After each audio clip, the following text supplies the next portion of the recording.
രണ്ട് അതിൽ പറയുന്ന ഒരു വാചകം 48-ാമത്തെ പേജിൽ പറയും, ഇൻവെസ്റ്റ് കേരള ഗ്ലോബൽ സബ്മിറ്റ് 1.53 ലക്ഷം കോടിയുടെ താൽപര്യപത്രം ഒപ്പുവെച്ചെങ്കിലും മുൻപത്തെ സബ്മിറ്റുകളിലേത് പോലെ യഥാർത്ഥ നിക്ഷേപങ്ങൾ ഇതിന്റെ ചെറിയൊരു ശതമാനം മാത്രമാണ്. യഥാർത്ഥത്തിൽ IKGSന്റെ ഓരോ ആഴ്ചയും അത് സംബന്ധിച്ചൊരു വിലയിരുത്തൽ നടക്കുന്നുണ്ട്. അത് പബ്ലിക് ഡൊമൈനിൽ ലഭ്യമാണ്. ഫിക്കി, CIA തുടങ്ങിയ സംഘടനകളുടെ പ്രതിനിധികൾ കൂടി ഉൾക്കൊള്ളുന്ന ഒരു അഡ്വൈസറി കമ്മിറ്റി ആ പ്രവർത്തനങ്ങളാകെ മേൽനോട്ടം വഹിക്കുന്നുണ്ട്. അതിൻ്റെ ഭാഗമായി ഇപ്പോൾ നമുക്ക് നോക്കുകയാണെങ്കിൽ 54,908 കോടി രൂപയുടെ പദ്ധതികൾ നിർമ്മാണം ആരംഭിച്ചു, ചിലത് ഉദ്ഘാടനം ചെയ്തു കഴിഞ്ഞു. 120 പ്രൊജക്റ്റുകളാണ് പ്രവർത്തനം ആരംഭിച്ചിട്ടുള്ളത്. ഇവർ സൂചിപ്പിക്കുന്നത് പോലെ ഇതിനു മുൻപുള്ള സമ്മിറ്റുകളുമെല്ലാം വ്യത്യസ്തമായിരിക്കുന്നത് IKGSന്റെ വിവരങ്ങൾ പൂർണ്ണമായും ഡാഷ്ബോർഡിൽ ലഭ്യമാണ്. വ്യവസായ സമൂഹം അതിൻ്റെ പ്രവർത്തനങ്ങൾക്ക് മേൽനോട്ടം വഹിക്കുന്നു. നല്ല രീതിയിൽ ഓരോ പദ്ധതികളും മുന്നോട്ട് കൊണ്ടുവരാൻ കഴിയുന്നുണ്ട്. ഭൂമി ലഭ്യമായ പദ്ധതികളിൽ 40% നിർമ്മാണ രംഗത്തേക്ക് കടന്നു എന്നതാണ് ഇതിൻ്റെ നേട്ടം. എന്നാൽ ഇതിൽ പറയുന്നൊരു ഭാഗം ഉയർന്ന ഭൂമി വില, ഉയർന്ന കൂലി, തൊഴിൽ വിപണിയിലെ പരിമിതികൾ എന്നിവ വ്യവസായ നിക്ഷേപങ്ങൾ ഇപ്പോഴും പിന്നോട്ടടിക്കുന്നു. അതിൽ ഉയർന്ന വില, ഭൂമിയുടെ ഉയർന്ന വില, ആ പ്രശ്നം കൂടി പരിഗണിച്ചുകൊണ്ടാണ് കിൻഫ്രയെ ശക്തിപ്പെടുത്താനും കിൻഫ്രയ്ക്ക് 1000 കോടി രൂപ ഗവൺമെന്റ് വായ്പ നൽകി, ഈട് നൽകി വായ്പ എടുത്തുകൊണ്ട് പുതിയ പശ്ചാത്തല ഭൂമി ബാങ്ക് ഉണ്ടാക്കാൻ തീരുമാനിച്ചത്. ഇവിടെ ബുദ്ധിമുട്ടുണ്ടാക്കുന്ന വ്യവസായ സ്ഥാപനങ്ങളുടെ, പൊതുമേഖലാ സ്ഥാപനങ്ങളുടെ പട്ടികയിൽ ഇവർ കിൻഫ്രയെ ഉൾപ്പെടുത്തിയിരിക്കുകയാണ്. KSIDC ഉൾപ്പെടെയുള്ള സ്ഥാപനങ്ങളെയും അത്തരം പട്ടികയിൽ ഉൾപ്പെടുത്തിയിരിക്കുകയാണ്. അപ്പൊ യഥാർത്ഥത്തിൽ സ്വകാര്യ നിക്ഷേപം കൂടുതൽ ആർജിക്കണമെങ്കിൽ ചുരുങ്ങിയ വിലയ്ക്ക് ഭൂമി നൽകുന്നതിന് കിൻഫ്രയെയും KSIDCയെയും ശക്തിപ്പെടുത്തുന്നതിന് പകരം അവയുടെ ഓഹരി കൂടി വിറ്റഴിച്ച് ദുർബലമാക്കുക എന്ന സമീപനമാണ് സ്വീകരിക്കുന്നത്. ഇത് പൂർണ്ണമായിട്ടും നിലവിൽ പിന്തുടരുന്ന നയങ്ങളിൽ നിന്ന് വ്യത്യസ്തമാണ്. അത്തരം കാര്യങ്ങൾ കേരളം പോലെ സംസ്ഥാനത്ത് നടപ്പിലാക്കാൻ ഒരു കാരണവശാലും അനുവദിക്കാൻ കഴിയില്ല. നമുക്ക് സ്വകാര്യ നിക്ഷേപങ്ങൾ വേണം. അത് നല്ല രീതിയിൽ തന്നെ മുന്നോട്ട് കൊണ്ടുപോകാൻ കഴിയണം. പൊതുമേഖലയെ ശക്തിപ്പെടുത്തണം. ഒരേപോലെയുള്ള പൊതുമേഖലാ സ്ഥാപനങ്ങൾ ആദ്യമായിട്ടാണ് കേരളത്തിൽ ഇപ്പോൾ കേരള കൊയർ കോർപ്പറേഷനും ഫോം ബില്ലും രണ്ട് കമ്പനികളായിരുന്നു. ഈ കഴിഞ്ഞ ഗവൺമെന്റ് വന്നപ്പോൾ പ്രത്യേകം ചെയർമാൻ, പ്രത്യേക സംവിധാനങ്ങൾ വേണ്ട എന്ന് തീരുമാനിച്ചു. ഇപ്പൊ 2 കമ്പനികളെ ലയിപ്പിച്ചു, ഒറ്റ കമ്പനിയിലേക്ക് കൊണ്ടുവന്നു. അപ്പൊ അങ്ങനെ ഒത്തിരിയേറെ മാറ്റങ്ങൾ പൊതുമേഖലയിൽ നടപ്പിലാക്കാൻ ശ്രമിച്ചപ്പോൾ അതിനെല്ലാം മാറി സ്വകാര്യവൽക്കരിക്കുക, ഓഹരി വിറ്റഴിക്കുക, അടച്ചുപൂട്ടുക എന്ന ഒറ്റമൂലി പ്രഖ്യാപിക്കുന്ന ഈ നയം കേരളത്തിന്റെ താല്പര്യങ്ങൾക്കെതിരാണ്.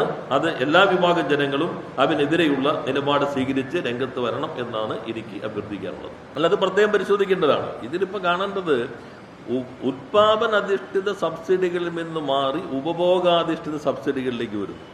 എന്ന് വെച്ചാൽ കമ്പനിക്ക് ഇപ്പോൾ വാട്ടർ അതോറിറ്റിക്ക് കുറേ ബാധ്യത വരുമ്പോൾ എങ്ങനെ ആശുപത്രിക്കാരുടെ ബില്ല് കൊടുക്കാനുണ്ടാവും, സ്കൂളിൻ്റെ വാട്ടർ ചാർജ് കൊടുക്കാനുണ്ടാവും, സർക്കാർ ഓഫീസിൻ്റെ വാട്ടർ ചാർജ് കൊടുക്കാനുണ്ടാവും. ഇങ്ങനെ പല പ്രശ്നങ്ങളുണ്ടാവും. വൈദ്യുതിയെക്കുറിച്ച് പറയുന്നത് താരിഫ് ശരിയായ രൂപത്തിൽ പരിഷ്കരിക്കാത്തതുകൊണ്ടാണ്. എന്ന് വെച്ചാൽ ഇലക്ട്രിസിറ്റി ചാർജ് കൂട്ടിക്കൊണ്ടേയിരിക്കണം എന്നുള്ളതാണ്. പൂർണ്ണമായിട്ട് ഇലക്ട്രിസിറ്റിയുടെ ചാർജ് ഉപഭോക്താക്കളിൽ നിന്ന് വാങ്ങിക്കണം. സബ്സിഡി വേണമെങ്കിൽ നേരിട്ട് ഡയറക്റ്റായിട്ട് അവർക്ക് കൊടുക്കാം എന്നുള്ളതാണ്. ഇവിടെയും ഈ 2 സംവിധാനങ്ങൾ ബെവ്കോ അത് പ്രത്യേകം തന്നെ പരിശോധിക്കേണ്ടതാണ്. സിവിൽ സപ്ലൈസ് ഇപ്പോൾ നൽകിക്കൊണ്ടിരിക്കുന്ന സേവനങ്ങൾ അത് ശക്തിപ്പെടുത്തേണ്ടത് ആവശ്യമാണ്. മറ്റു കാര്യങ്ങൾ വിശദമായി തന്നെ ചർച്ച ചെയ്യേണ്ടതുണ്ട്. അല്ല, അതിൽ പറയുന്നുണ്ട് ബെവ്കോ ലാഭത്തിലുള്ളതിന് നികുതി ഗവൺമെന്റ് കിട്ടുന്നുണ്ട്, അതെടുത്തിട്ടാണ് സപ്ലൈക്ക് കൊടുക്കുന്നത്.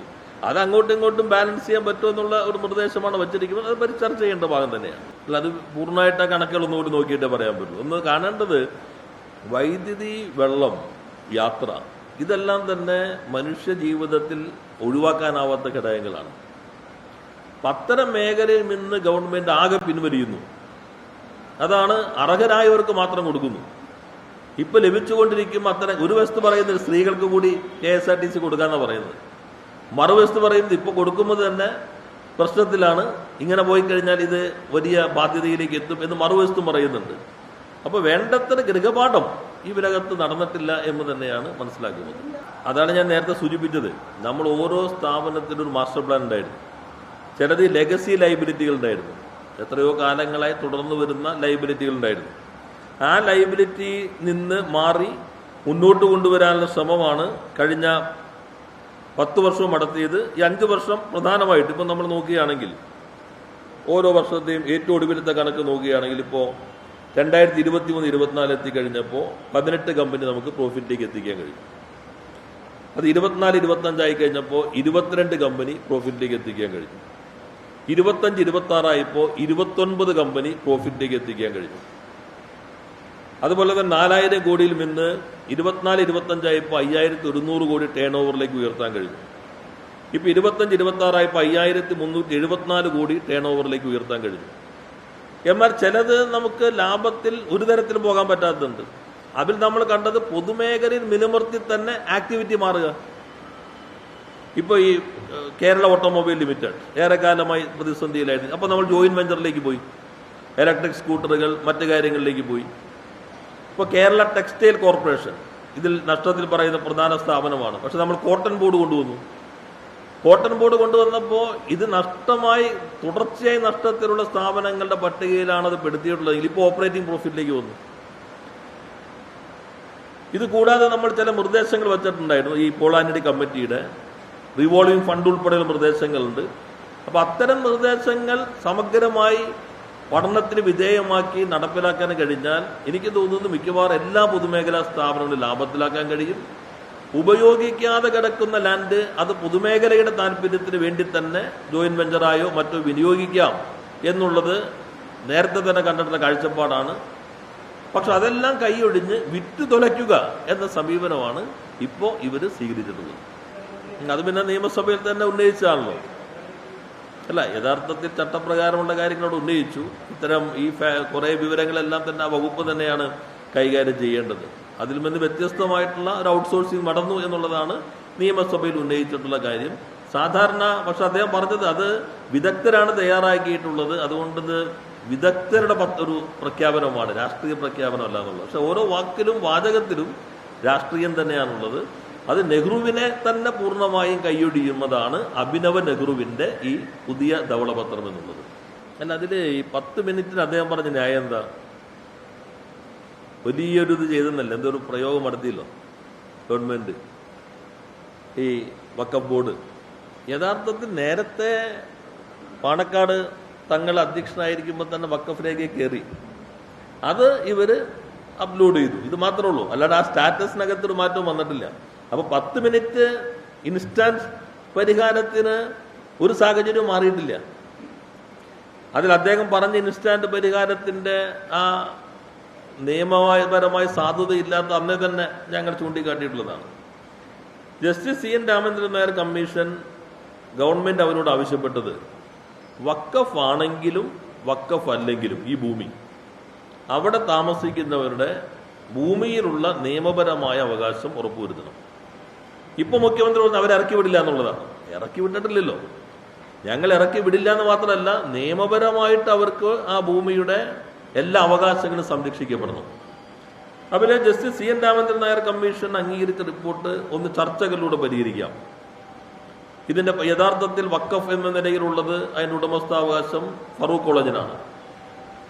അവര് ഈ സ്ഥലം ഇവർക്ക് വിട്ടുകൊടുക്കുകയും ഫറൂഖ് കോളേജിൽ ഈ സ്ഥലം വിറ്റ് വാങ്ങിയിട്ടുള്ള സ്ഥലം വഖഫിൽ രജിസ്റ്റർ ചെയ്യുകയും ചെയ്യാം. അല്ലെങ്കിൽ മറ്റൊരു ഭൂമി ഫറൂഖ് കോളേജ് കണ്ടെത്തി വഖഫിലേക്ക് കൊടുക്കുക. ഇങ്ങനെയുള്ള നിർദ്ദേശങ്ങൾ ഉൾപ്പെടെയാണ് ജസ്റ്റിസ് CN രാമചന്ദ്രൻ നായർ കമ്മീഷന്റെ ശുപാർശയിലുള്ളത്.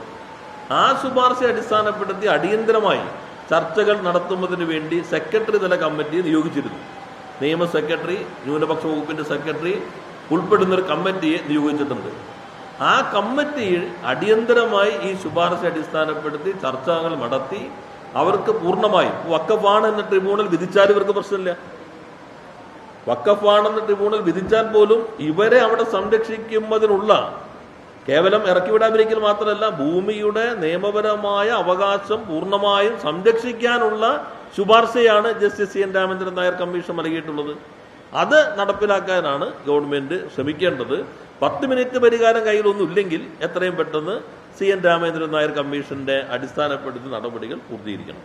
ചെയ്തതിനനുസരിച്ച് വഖഫ് ട്രിബ്യൂണലിന്റെയും കോടതികളുടെ വിധികൾക്ക് വിധേയമായി തന്നെ നിൽക്കുള്ളൂ. ഇനി എങ്ങനെയൊക്കെ ആണെങ്കിലും ഞങ്ങൾ വെച്ച കമ്മീഷനോട് ആവശ്യപ്പെട്ടത് എന്താ? വഖഫ് ഭൂമി ആണെങ്കിലും വഖഫ് ഭൂമി അല്ലെങ്കിലും ഇവരുടെ നിയമപരമായ അവകാശം സംരക്ഷിക്കപ്പെടണം. അതിന്റെ ശുപാർശയിൽ ഞാൻ പറഞ്ഞത്, വഖഫ് ഭൂമിയാണെങ്കിൽ ഈ ഭൂമിക്ക് വിറ്റ് അവർ വേറെ ഭൂമി വാങ്ങിയിരിക്കുന്നു, ആ ഭൂമി നേരെ വഖഫിലേക്ക് രജിസ്റ്റർ ചെയ്താൽ ഈ ഭൂമി മാറി. ആ ശുപാർശ വായിച്ചറിയാം. അതുകൊണ്ടാണ് എല്ലാ രേഖകളും പരിശോധിച്ചിട്ട് വഖഫ് ആണെങ്കിൽ പോലും എങ്ങനെ ഇവരെ സംരക്ഷിക്കാം എന്നുള്ളത് നിയമപരമായിട്ട് സാധ്യമാകും. ഇതാണ് കമ്മീഷന്റെ ശുപാർശ. അത് നിയമ സെക്രട്ടറിയും അവരുടെ വകുപ്പിന്റെ സെക്രട്ടറിയും അടങ്ങുന്ന കമ്മിറ്റി ആ ചർച്ചകൾ പൂർത്തീകരിച്ച് അടിയന്തരമായി ആ പ്രശ്നത്തിന് ശാശ്വത പരിഹാരം ഉണ്ടാക്കിയാണ് വേണ്ടത്.